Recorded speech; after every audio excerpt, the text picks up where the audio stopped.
ایک سوال ہے جو شاید تم نے کبھی خود سے پوچھا ہی نہیں۔ تم اللہ کو کیسا سمجھتے ہو؟ کیا تم اسے صرف سزا دینے والا سمجھتے ہو، یا ایک ایسا رب جو تمہاری ہر ٹوٹی ہوئی سانس کو بھی محسوس کرتا ہے؟ کبھی تم اتنا ٹوٹ گئے ہو کہ تمہیں لگا ہو اب واپس جانے کا کوئی راستہ نہیں؟ گناہ اتنے بڑھ گئے کہ دل نے کہہ دیا اب اللہ مجھے معاف نہیں کرے گا۔ لیکن یہی سب سے بڑا دھوکہ ہے۔ قرآن میں اللہ فرماتا ہے، اللہ کی رحمت سے مایوس مت ہو۔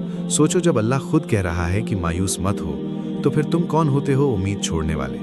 اور سنو، رسول اللہ صلی اللہ علیہ وسلم نے فرمایا، اللہ کہتا ہے میں اپنے بندے کے گمان کے مطابق ہوتا ہوں۔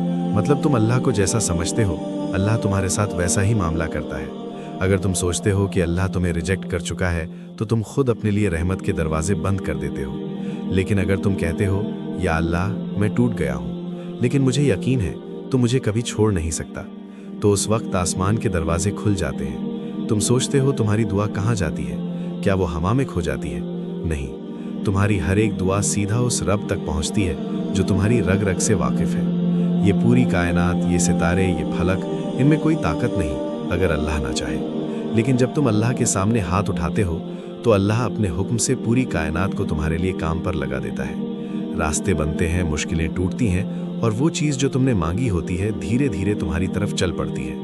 لیکن ایک شرط ہے، یقین۔ صرف ہاتھ اٹھانا کافی نہیں، دل کا یقین ہونا ضروری ہے۔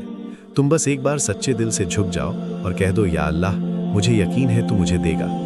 پھر دیکھنا کیسے اللہ زمین اور آسمان کے درمیان سب کچھ ہلا دیتا ہے، صرف تمہاری ایک دعا کے لیے۔ یاد رکھنا، اللہ دور نہیں ہے، تم دور ہو گئے ہو۔ بس ایک قدم تم بڑھاؤ، وہ تمہاری طرف دوڑ کر آئے گا۔ تو آج رات جب سب سو جائیں، ایک بار اکیلے بیٹھنا اور صرف اتنا کہنا، یا اللہ میں واپس آ گیا ہوں۔